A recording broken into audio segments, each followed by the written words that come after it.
i7 ગુજરાતનો અવાજ। નમસ્કાર દર્શક મિત્રો, i7 ન્યૂઝ ગુજરાતીની સાથે હું છું આપની સાથે પાયલ બામભણિયા। તો જોઈએ આજના મહત્વના સમાચાર। મોરબીવાસીઓ માટે આનંદના સમાચાર। સિમ્પોલો ફાઉન્ડેશન દ્વારા મોરબીમાં 6 ડાયાલિસિસ મશીનો સાથે ડાયાલિસિસ સેન્ટરની મયુર હોસ્પિટલ ખાતે રોજગાર અને શ્રમ મંત્રીના હસ્તે ભવ્ય શરૂઆત કરવામાં આવી, જ્યાં કિફાયતી કિડની સારવાર સેવાઓ ઉપલબ્ધ બનશે। સિમ્પોલો ફાઉન્ડેશન દ્વારા મોરબીની મયુર હોસ્પિટલ ખાતે વિશિષ્ટ ડાયાલિસિસ સેન્ટરની શરૂઆત કરવામાં આવી છે। આ સેન્ટરમાં 6 અદ્યતન ડાયાલિસિસના મશીનો સ્થાપિત કરવામાં આવ્યા છે, જેના માધ્યમથી મોરબી તથા આસપાસના વિસ્તારોમાં લોકોને કિફાયતી અને ગુણવત્તાસભર કિડની સારવાર સેવાઓ અને ગુણવત્તાસભર ઉપલબ્ધ બનશે। આ સેન્ટરનું ઉદ્ઘાટન ગુજરાત સરકારના રાજ્યમંત્રી શ્રમ કૌશલ્ય વિકાસ અને રોજગાર વિભાગના મંત્રી કાંતિભાઈ અમૃતિયાના હસ્તે કરવામાં આવ્યું હતું। કાર્યક્રમમાં સિમ્પોલોના ગ્રુપના સ્થાપક ઠાકરસિંહભાઈ અઘારા, સીએમડી જીતેન્દ્રભાઈ અઘારા તથા વિશેષ અતિથિ તરીકે વિશાલ આદિત્ય જાડેજા ઉપસ્થિત રહ્યા હતા। મોરબી વિસ્તારમાં અનેક દર્દીઓની નિયમિત ડાયાલિસિસ સારવાર મેળવવામાં પડતી મુશ્કેલીઓને ધ્યાનમાં રાખી આ ડાયાલિસિસ સેન્ટરને ખુલ્લું મૂકવામાં આવ્યું। આ પહેલ છેલ્લા 24 વર્ષથી કિડની સંબંધિત સારવાર સેવાઓ આપી રહેલ બીટી સવાણી કિડની હોસ્પિટલના સહયોગથી હાથ ધરવામાં આવશે। મોરબી જેવા વિસ્તારોમાં ઘણા દર્દીઓને અઠવાડિયામાં અનેક વખત લાંબા અંતર સુધી મુસાફરી કરી અને ડાયાલિસિસ સારવાર લેવી પડતી હતી, જેના કારણે આર્થિક બોજ, શારીરિક થાક અને ભાવનાત્મક તણાવનો સામનો કરવો પડતો હતો। નવા શરૂ કરાયેલા ડાયાલિસિસ સેન્ટરથી આ ભાર નોંધપાત્ર રીતે ઓછો થવાની અપેક્ષા છે।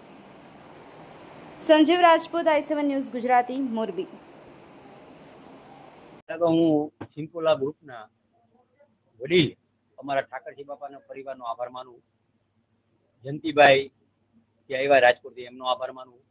મોરબી સ્ટેટનો પણ એક પ્રજાના પ્રતિનિધિ તરીકે આભાર માનું કે જે હમાકાંઠે જરૂરિયાત હતી। હમાકાંઠે લગભગ 5 લાખ મજૂરો કામ કરે। વાંકાનેર તાલુકો, માળિયા તાલુકો, મોરબી તાલુકાના ગામ, એને સારી સુવિધા જે ડાયાલિસિસની મળે, ડાયાલિસિસ સુવિધાઓ આપે છે, બધી જગ્યાએ આપે છે, પણ જે અહીંનું વાતાવરણ છે આ હોસ્પિટલનું એ ક્લીન છે, સારું છે। અત્યારે 6 મશીન મૂક્યા છે, ભવિષ્યમાં પણ જરૂર પડશે તો સંસ્થા દ્વારા જીતુભાઈ જયંતિભાઈ કીધું વધારે મૂકી અને પ્રજાને ફાયદો છે એ આયોજન કરીને આજે મને અતિ આનંદની વાત છે કે આ કાર્યક્રમમાં હાજરી આપી અને મને જે જરૂર જે મારો સ્વભાવ છે જેમ ઠાકરસિંહ બાબાનો સેવા કરવાનું એ મોટું સેવાનું સ્થળ અહીંયા બનશે। જીતુભાઈએ એક ઓફર કરી જયંતિભાઈને કે જે બીટી સવાણી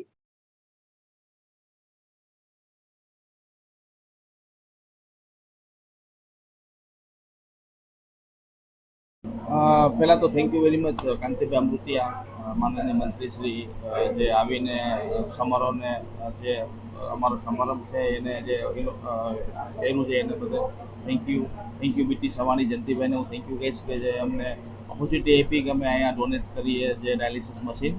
પણ ઉદ્દેશ એ જ છે અમારો કે જે કાંતિભાઈએ વાત કરેલી કે મોરબીમાં જો વર્લ્ડમાં સેકન્ડ લાર્જેસ્ટ ક્લસ્ટર છે સિરામિક્સનું એ મોરબીમાં છે। મોરબીમાં 800 ફેક્ટરી છે, મોર દેન 800 ફેક્ટરી છે। 800 ફેક્ટરીમાં મોર દેન 5 લાખ એમ્પ્લોય કામ કરે છે। એમના ફેમિલી એમને પોતાને જે કિડની રિલેટેડ પ્રોબ્લેમ હોય તો એ ડાયાલિસિસ કરવા માટે રાજકોટ જવું પડતું હતું, એને બદલે એને મોરબીમાં ખાસ કરી અમારો ક્લસ્ટર છે, ક્લસ્ટરમાં આ જે હોસ્પિટલ છે તો એકદમ નજીક પડે, વીકમાં 1-2 વખત આવવું પડતું હોય એ લોકો ડાયાલિસિસ માટે। અને અમે જયંતિભાઈ સાથે વાત કરીને અમે એવું પણ કરીએ છીએ કે ફ્યુચરમાં કિડનીના રોગ ઓછા થાય તો એના માટે પ્રી કેમ્પ કેવી રીતે કરવો, ચેકઅપ કેવી રીતે કરવું, એમ્પ્લોયનું પ્રી ચેકઅપ કરવું, જેના હિસાબે ફ્યુચરમાં કિડની જ ખરાબ ન થાય એને હિસાબે પણ અમે આગળ જતાં અમે કેમ્પ કરશું, ઇન્ડસ્ટ્રીમાં એમ્પ્લોયને ચેકઅપ કરશું અને અહીંયા જેને કિડની ખરાબ થવાની ચાલુ થઈ હોય તો એને કેવી રીતે વધારે ડેમેજ ન થાય અટકાવી એના ઉપર અમે ફ્યુચરમાં કામ કરશું। મૂક્યા છે 6 મશીન મૂક્યા છે, પણ મેં જયંતિભાઈને કીધું છે કે ગમે એટલા મશીન મૂકવા પડે ફ્યુચરમાં આપણે ભગવાનને પ્રાર્થના કરી દર્દીઓ વધે નહીં, પણ જે દર્દીઓ છે એ દર્દીઓને કેમ સારવાર મળે, ટાઈમે સારવાર મળે। અને આપણે બધાને ખબર છે કે આપણે ડેવલપ કન્ટ્રી તરફ જઈ રહ્યા છીએ તો ટાઈમ બહુ ઇમ્પોર્ટન્ટ હોય છે, ચાહે ગરીબ હોય કે પૈસાવાળા હોય એને બંનેને ટાઈમ બહુ ઇમ્પોર્ટન્ટ હોય છે। તો ગરીબ માણસો રોજીરોટી કમાતા અહીંયા ડાયાલિસિસ માટે આવવું પડતું હોય તો એને નજીક આવીને 2-3 કલાકમાં એ ડાયાલિસિસ કરી જતા રહીએ તો એને વર્કિંગ પણ કરી શકે અને ફેમિલીને નજીક પડે તો એનો કોસ્ટ પણ બચી શકે, આવવા જવાનો કોસ્ટ બચી શકે। તો ફ્યુચરમાં પણ ગમે એટલા મશીન મૂકવા પડે તો અમે કીધું છે સિમ્પલ ફાઉન્ડેશન રેડી છે કે ભાઈ ગમે એટલા મશીન મૂકવા પડે તો અમે ડોનેટ કરવા માટે રેડી છીએ।